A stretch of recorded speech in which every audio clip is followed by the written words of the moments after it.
Cool. I've got record going then. For those of you who are just joining us for the first time, I just want to briefly pay our respects. Here in Melbourne, we're meeting on the stolen lands of the Wurundjeri and Boonwurrung people, and we wish to acknowledge them as traditional owners and pay our respects to elders past, present, and emerging of these and all the lands on which we work and live, recognizing that sovereignty was never ceded. And if you're not meeting on the lands of the Great Kulin Nation, I'll just invite you to post where you are coming from into the chat. And with that, I will turn it over to the brilliant and amazing and recently doctored Dr. Elizabeth Walley. So take it away, Liz. Thank you so much, Stacey. And what a fantastic time we've had so far. So here we go with the last session. I also respectfully acknowledge the land on which I live, create and perform. And I also recognise the immense history of song, dance and storytelling that's been shared on this land for thousands of years. Sovereignty has never been ceded, and it was and always will be Aboriginal land. As all Melburnians can testify, we have lived through more than 200 days in hard lockdown. This auspicious milestone was achieved on the 18th of August, so we've now surpassed it by weeks. In the western suburbs of Melbourne, where I live, there are now hundreds of new cases and exposure sites daily. And many of my friends and family, including my 18-year-old daughter at her boyfriend's house, had to spend 14 days in quarantine. So I do certainly acknowledge that we've been extremely fortunate in this country and COVID hasn't run wild through the population. But the extensive lockdowns and restrictions in Melbourne have taken an enormous toll. When I wrote my abstract in early April, I was buoyant. In fact, I was confident we'd turned the corner, and I wrote that I'd have great confidence that we'll form an in-person COVID-safe Melbourne bubble and come together for this event, but I was wrong. Emerging in late March from a 2-week season of my play, The Trauma Project at Melbourne's 45 Downstairs, and oh my God, was I lucky to get that in, I was also hopeful for the future of the performing arts and the live theatre industry and full of hope for humanity. We'd walked in solidarity with the Me Too movement, the Black Lives Matter protests and the climate change marches. I saw kindness and care in our local communities, residents turning their gaze inward to embrace slow living and connection despite personal hardships. So rereading my abstract, I was reminded of how suddenly our bubbles can transform and how impacted we are by events beyond our control. As Tammy Spry acknowledges, hope is hard, it can be hard to have, and it can be hard to keep alive. Our performance bubbles have become thin, many bursting unnoticed by economic rationalists and patriarchal institutions for whom our bubbles hold no quantitative value. As theatre practitioners, we stood helplessly by as productions opened and closed on the same night, or were rescheduled only to be cancelled a second time, sometimes a third. Most recently, my focus as a theatre maker has been the representation of lived trauma, and this has now expanded to include all my friends and colleagues who are struggling with crushing loss. In this bubble moment, my attention is drawn to the embodied act of performance, the performance of change, the reimagining of possibilities, the enactment of hope. If the text and the body that generates it cannot be separated, as Spry says, it is the embodied act of writing, the reflective process made flesh in the physical creation of conversations such as this one, in doing thinking, that we nurture the light within and illuminate our rainbows. Embodying hope through performance, we go on, resilient, adaptive, searching for meaning and connection where we can, pivoting, gently breathing bubbles into flight. Pelias says, remembering begins in the body, and in doing, being, performing my bubble, I'd like to offer you the body, my body in flux.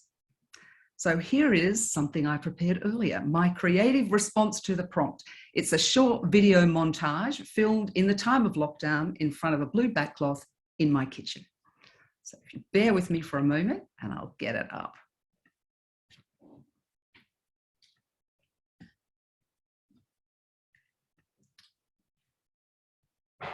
Here we go.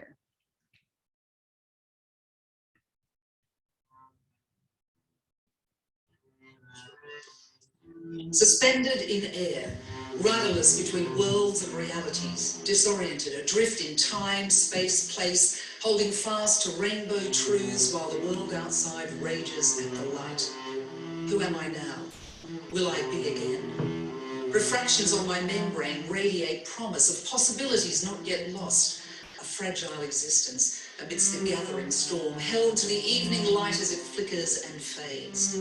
Bubbles on hands keep the germs away. Social bubbles, travel bubbles, work bubbles, sporting bubbles, champagne, shampoo, molten lava, burning, isolation, resilience, exhaustion.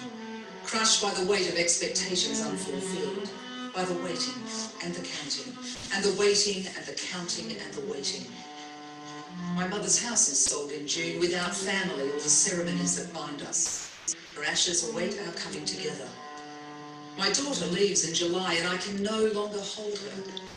The promise of change, of Me Too and Black Lives Matter and climate action dissolve in a swill of hate and misinformation. The light leaves, stealing rainbows as my body grows heavy and thoughts cloud. Voices silenced by cries of white men too, tea breaks and lunchrooms, freedoms of the free, cries of the patriarchy, badges of privilege. Who are we now? When will we be again? Theatres close, ravaged by a pandemic without borders and a government without care. Critical thought embodied knowing performance expendable, and the people whose art transforms us, whose vision expands us, whose insight redeems us, shatter and fall, dreams burst. When will I be again? I am here with you, apart, but together. Just a zoom away from breath on skin, words made flesh. My laptop lights the way, illuminates my bubble and flickers bright in the certain truth of community, of love, of our commitment to change, to action, to healing. When will I be again? I remember. I still am. Together I am. We are in this fragile moment, always and forever. We're gonna keep on walking forward. Keep on walking forward. Keep on walking forward.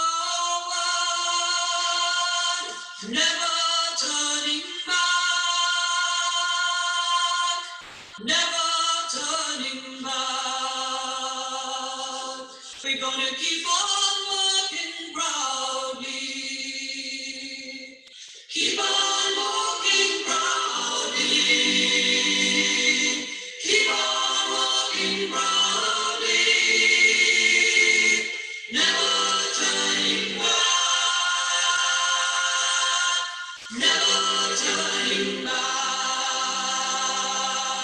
We're gonna keep on singing loudly.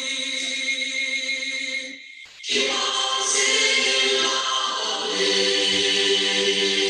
Keep on singing loudly. Never turning back. Never turning back. We're gonna keep on loving boldly. Keep on loving boldly. Keep on loving boldly. Never turning back. Never turning back.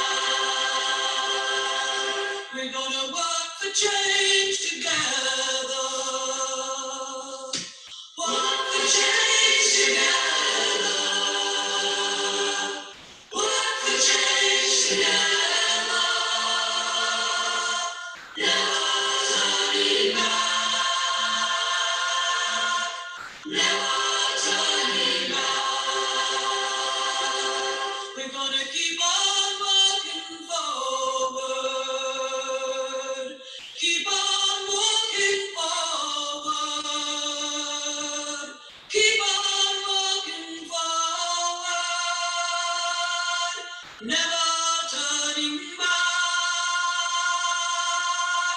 never turning back.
Woohoo!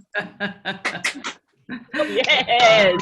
That's it. Yes. Oh my gosh, Liz, thank you so much, Liz. That's amazing. It was a lot of fun, and I nearly fell over about 6 times. Let's go. We'll forever think of you in that Superwoman costume. That's it. That's my, thanks, Liz. Thanks so much. Let's throw it up to Peta and Stayci. Yeah. Can we just acknowledge Miriam Potts writing that she got the highest praise from her companion bird, who sang along to both? Oh yes. Wow, that's I think that's great. pretty special. That's it. That's it. Thank you, Elizabeth.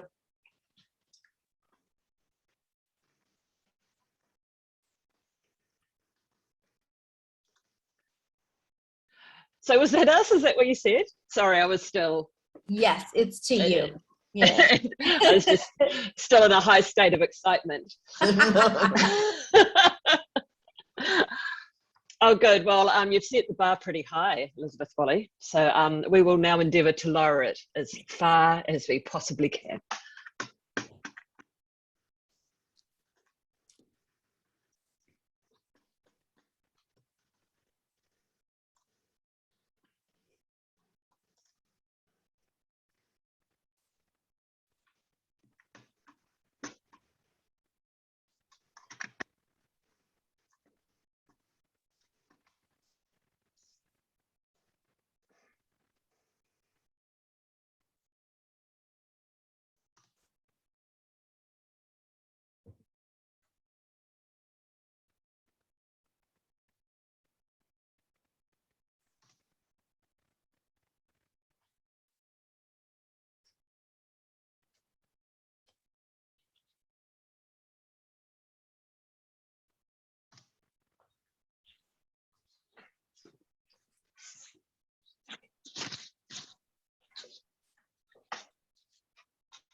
In this presentation, we ruminate on the utilities and affordances of quabble as noun and verb, and share innovations in collaboration we deployed through the Anthropocoronacene and beyond.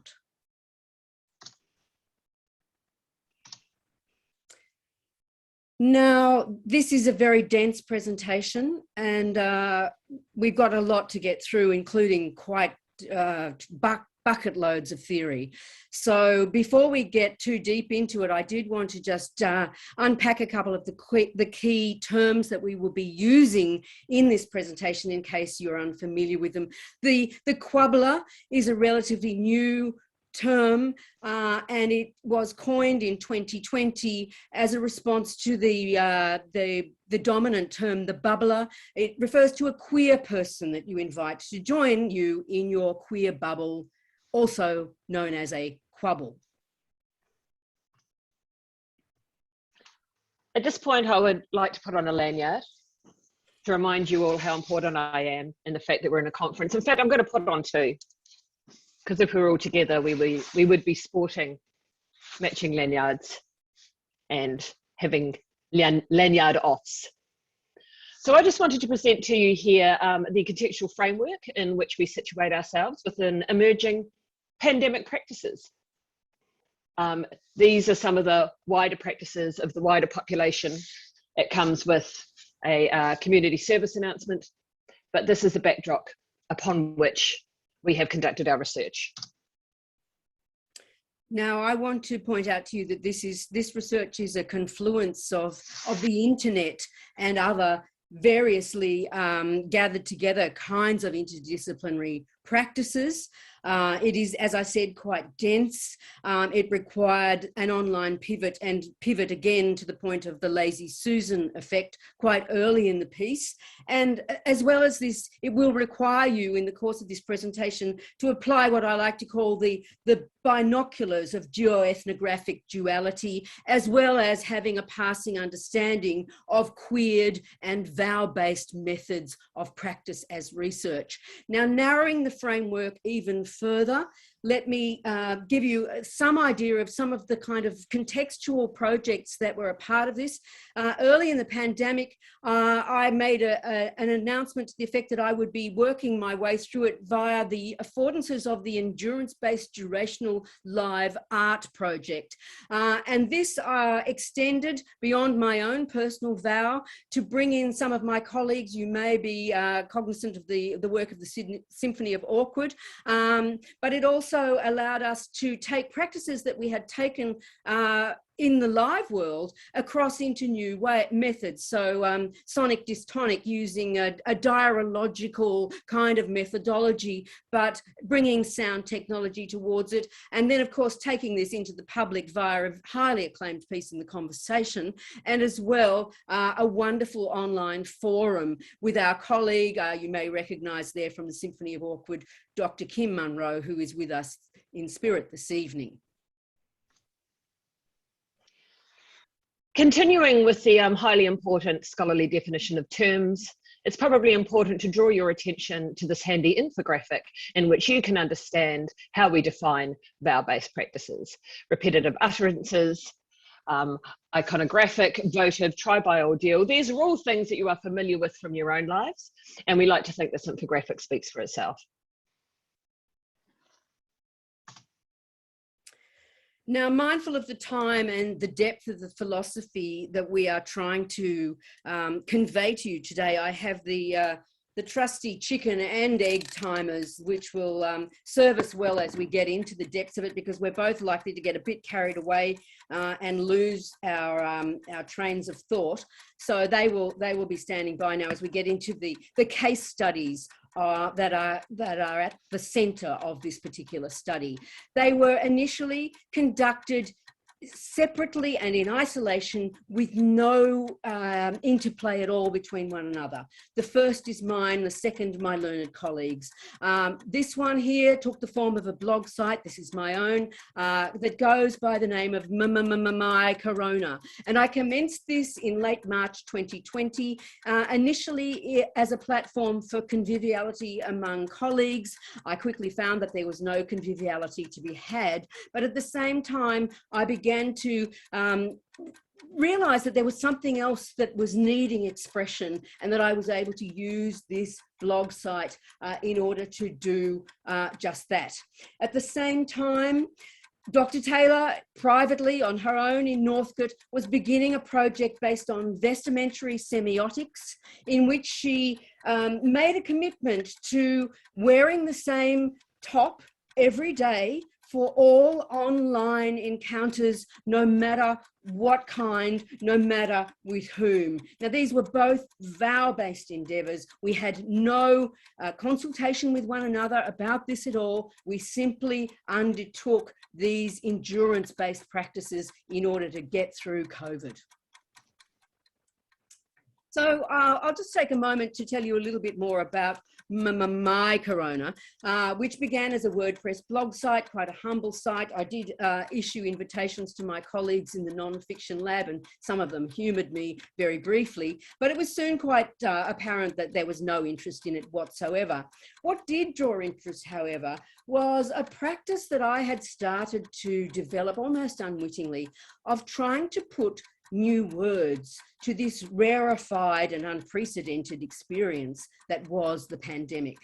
And the more I began coining these neologisms at this site, the more interaction I was able to draw from my colleagues. This is an early example of one of the works that I put forward, Jigsawcery, the capacity of a jigsaw to hold you under its spell until all measures of time, place, and meaning or purpose are lost.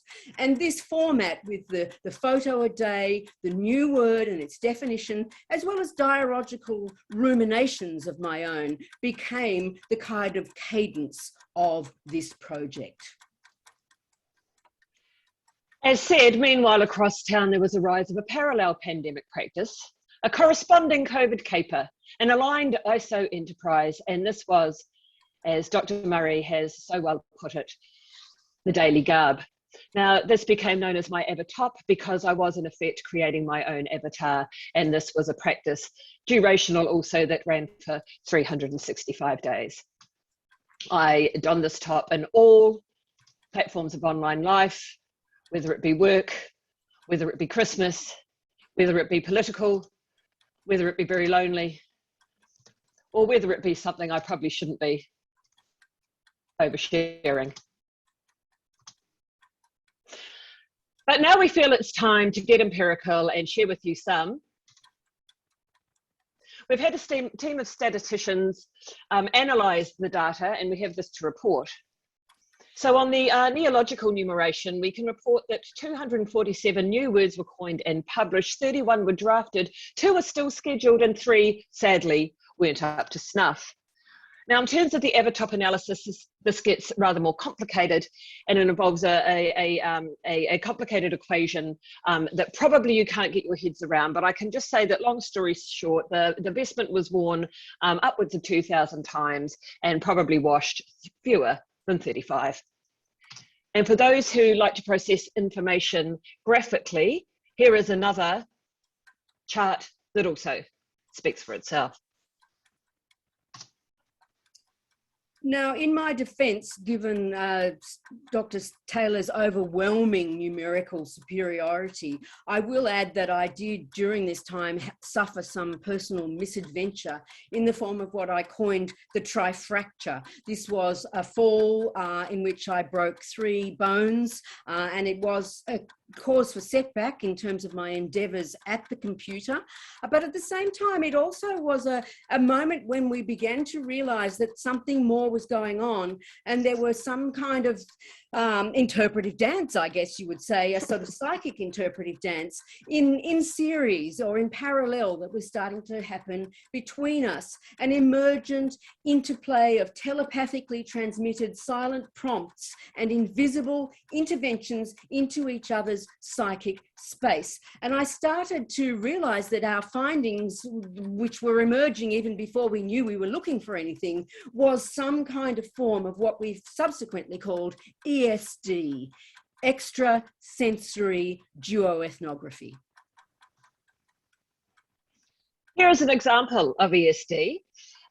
This was when I first realized that my practice was being defined elsewhere, and somebody else could situate and make sense of my scholarly contribution to the pandemic. Now, at the same time, the case studies parallel started to seek impact and engagement. And as we always do in the Academy, we are constantly on the lookout for opportunities to make an impact and to engage. And a weekly scheduled unhappy hour on Friday evenings became an opportunity to extend this inquiry into a kind of a fieldwork environment through the medium of what I coined as telegrousing, a kind of carousing on the vertigo of the medium each week.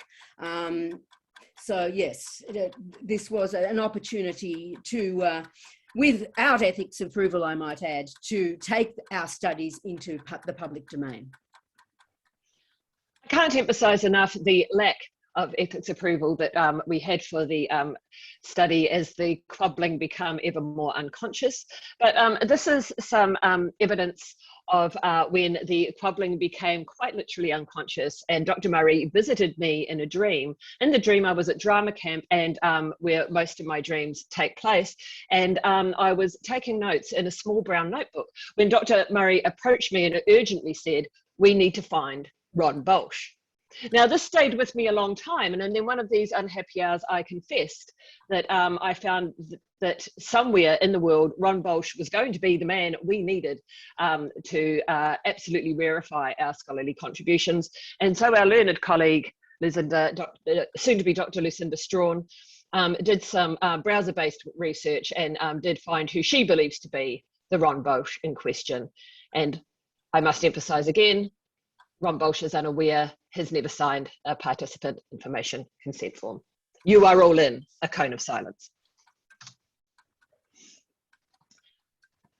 We started to make more deliberate inroads into how our geoethnography was intersecting, how our parallel practices were intertwining, and this took the form of me making one of two guest posts on the My Corona blog site.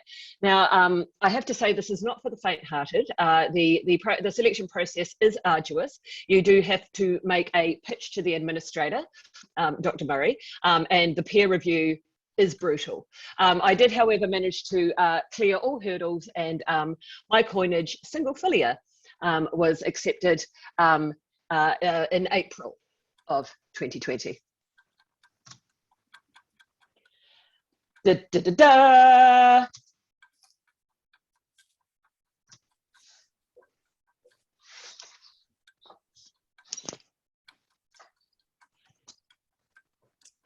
Well, now at this point, this is where we really introduce a new methodology,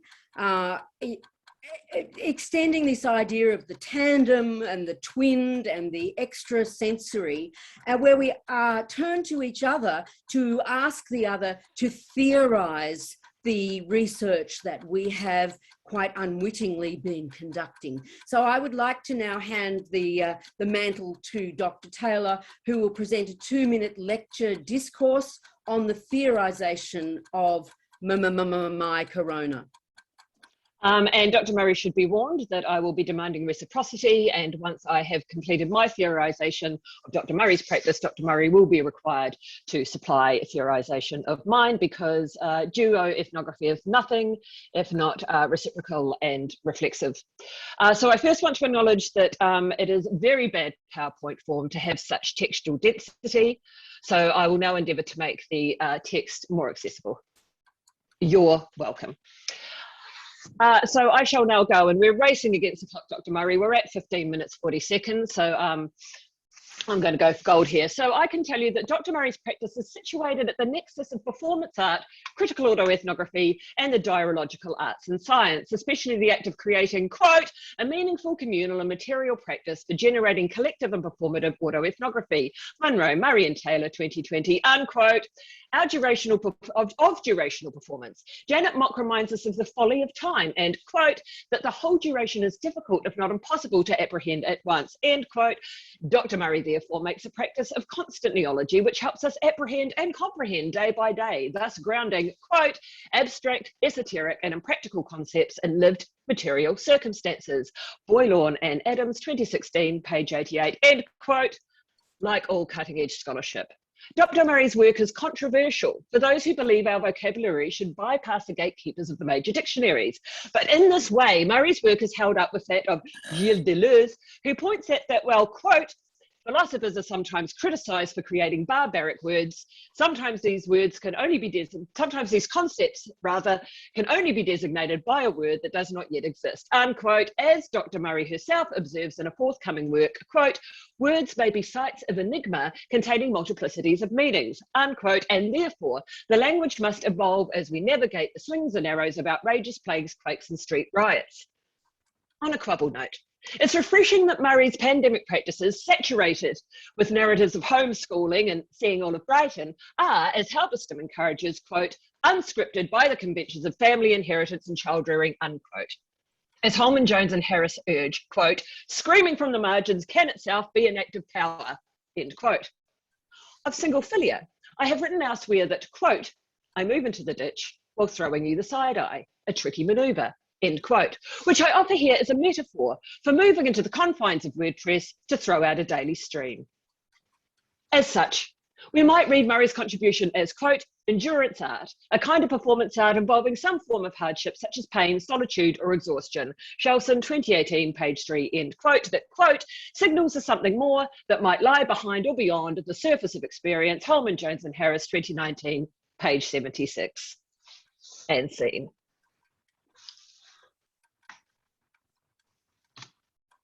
Thank you, Dr. Taylor, for that searing analysis. I look forward to engaging in a long conversation with you at some future time about your observations.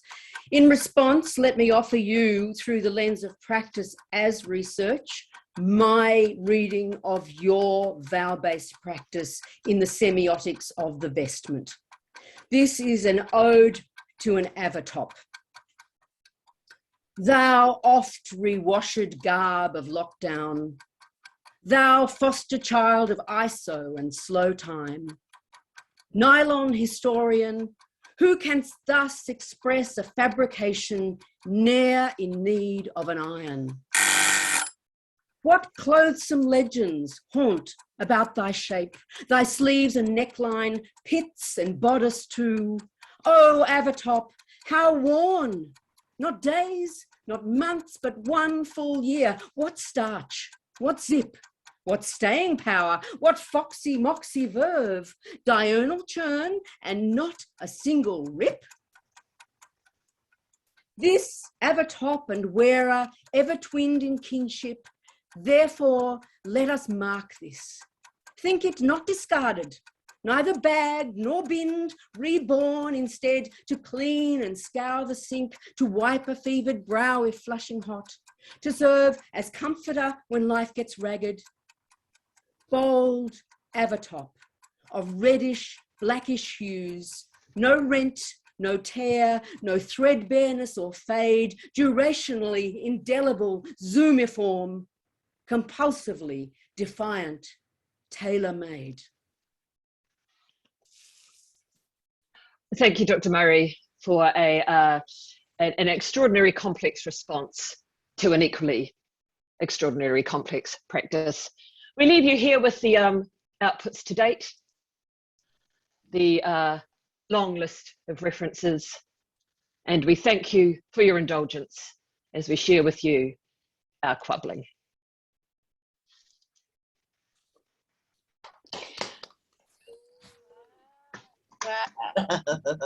So good. Thank you, Stayci and Peta. Amazing, amazing fun. Wonderful. Yeah. Wow, that's so good, Liz and Peta and Stayci. I just should say that our other presenter on this panel, Tara McGuinness, did let us know that she wasn't able to come along. So we'll just send her our best. And now we can segue into having a bit of a conversation, comments, questions, A neologistic conversation. Yeah. So good.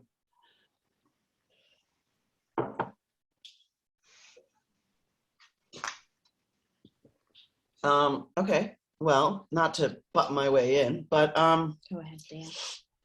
I guess I would like to address the performative elephant in the room, which is that all three of you are really, really accomplished in your own art forms and come into the Academy from those various art forms. And I was wondering if you might say more about the ways in which you've used your skills as performance making, filmmaking artists to expand the work of the Academy.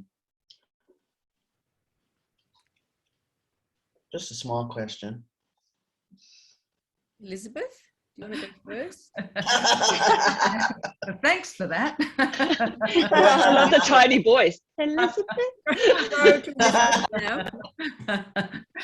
Well, I have to say, first of all, that this is like it was here in this group with autoethnographers that I really found a home, a place where I could meld kind of the academic research, my inquiry, with the performative and the creative that was kind of my mainstream. And it just made such perfect sense when I eavesdropped on the first conference. I think it was 6 years ago. I was trying to work out how long, but I think, I missed the first one and we didn't have one last year, but I've been to all the others. And wow, that's so great. Was, amazing. And I remember coming in the first time and just kind of sitting, observing and thinking, oh my God, this is like a bunch of actors.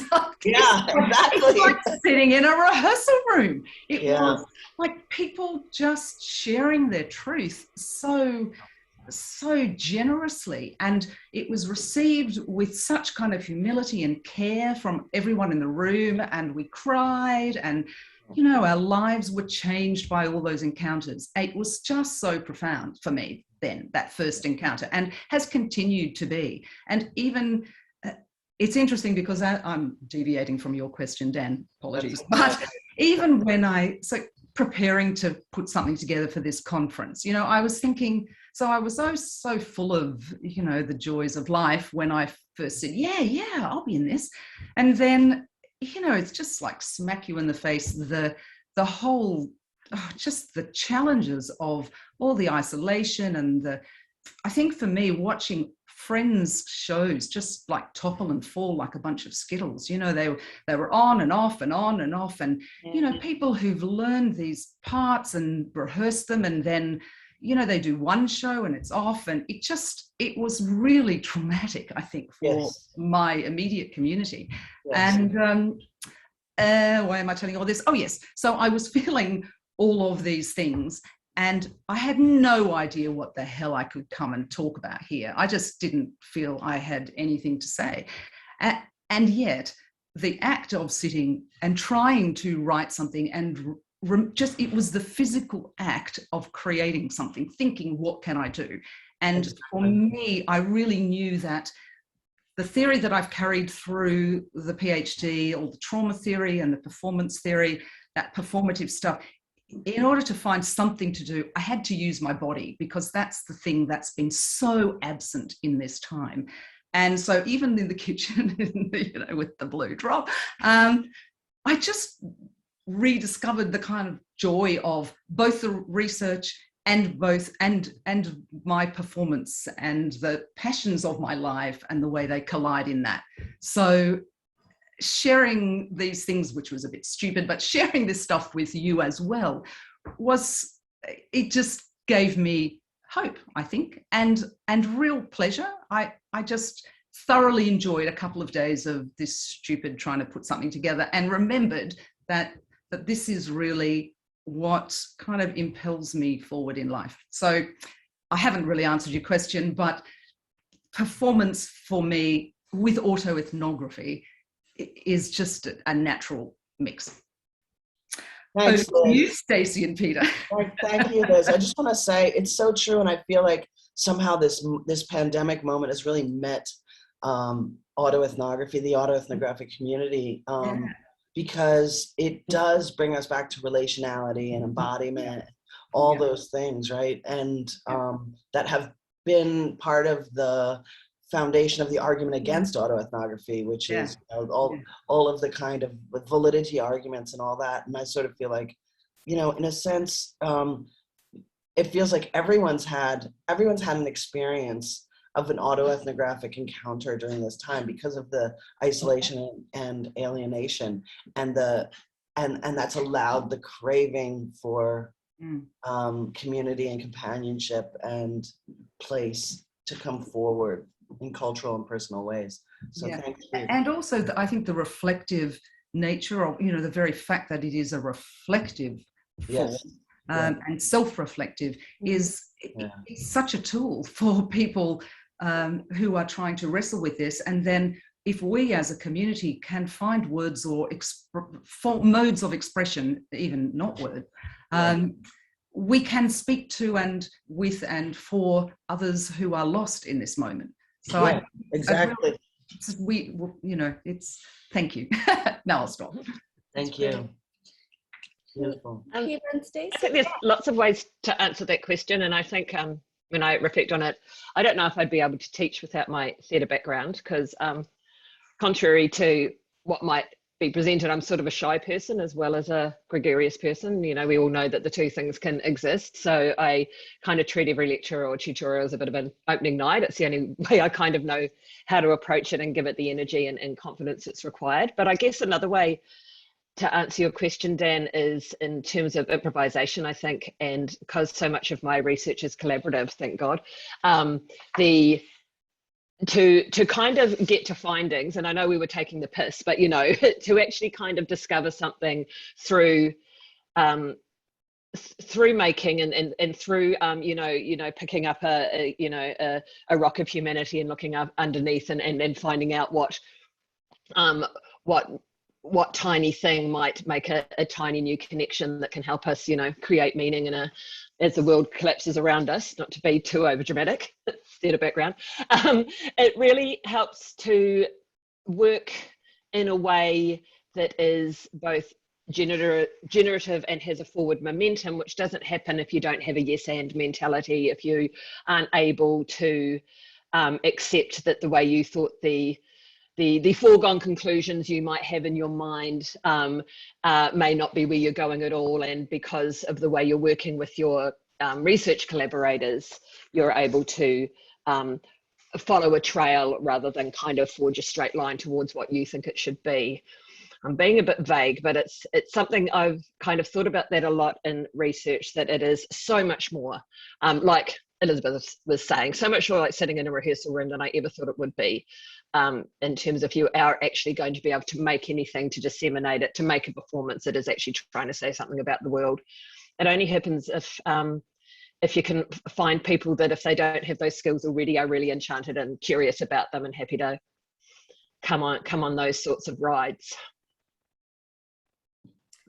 I just echo what Elizabeth and Stacey have said, but I also say that for me, bringing my theatre stuff towards the academy has become a kind of a form of activism, a kind of a pushback against the stolidity of the academy and the constraints that tell us that only certain ideas can be given air, and they can only be given air in certain platforms or through certain forms of delivery.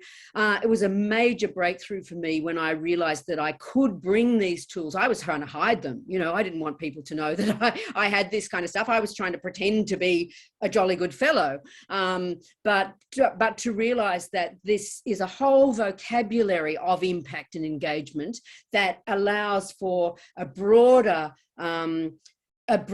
delivery of sometimes quite complex ideas into the public space was a revelation to me. And like you, Elizabeth, I think autoethnography, it was a life raft in a lot of ways to me. And I'm thinking now, particularly Dan, about Massive Micro last year and how you threw that out into the world as a kind of a lifeline very early in the piece, and how I clung to that through most of last year in order to kind of find a way forward. So yeah, I've gone away from the practice, but these days I'm much more unapologetic about it. I feel like I'm an expert in this. You know, I did this for 30 years. I understand this. Why hide it? Why not bring it into the academy and throw it in the pot with everything else?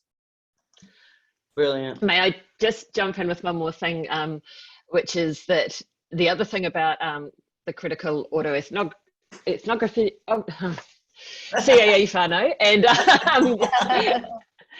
to a certain extent non-fiction lab and others like it, is you do become a bit spoiled, and a lot of bringing a storytelling background, you know, whether it be in screen or any of the ways in which we construct stories, and a performance background, etc., which I bring both. And then if you can sometimes forget that that's not always the way that people expect you to disseminate your research. So I have been in a situation that my close friends have heard me speak of before, where I'd sort of forgotten that that's just not how we do it everywhere.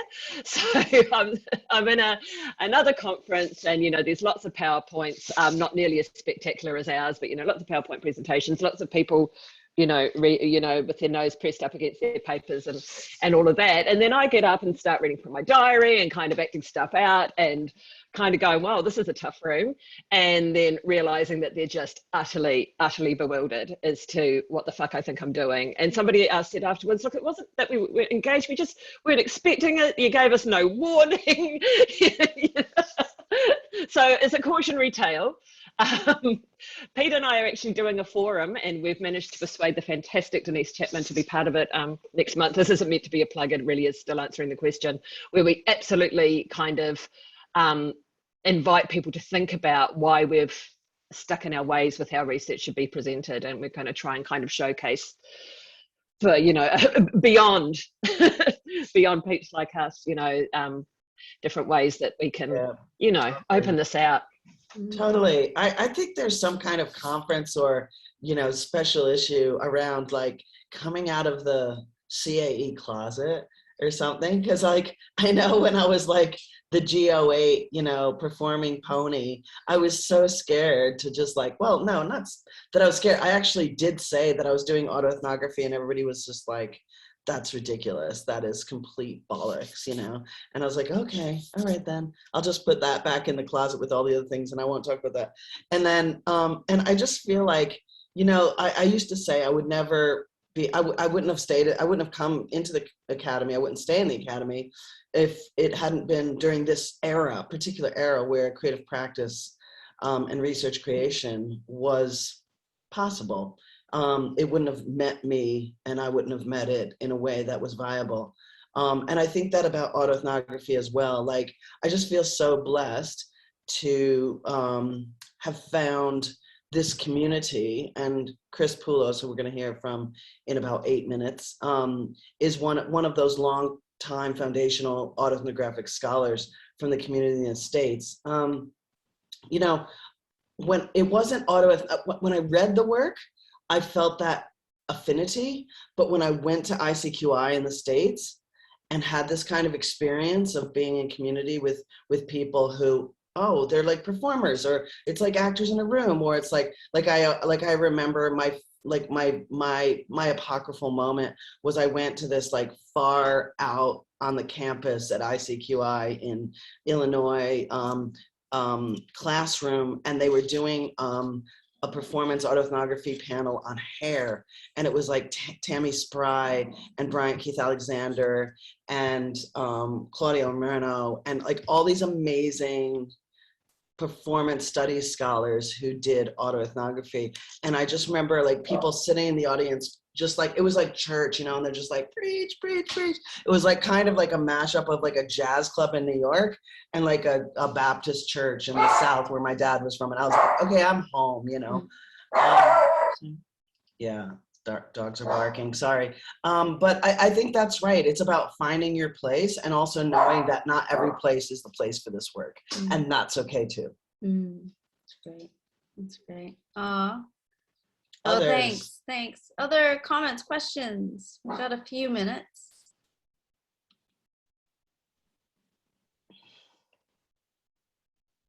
I was going to write it in the chat, but I'll say it. For me, I suppose it's about finding value in other sorts of knowledges, and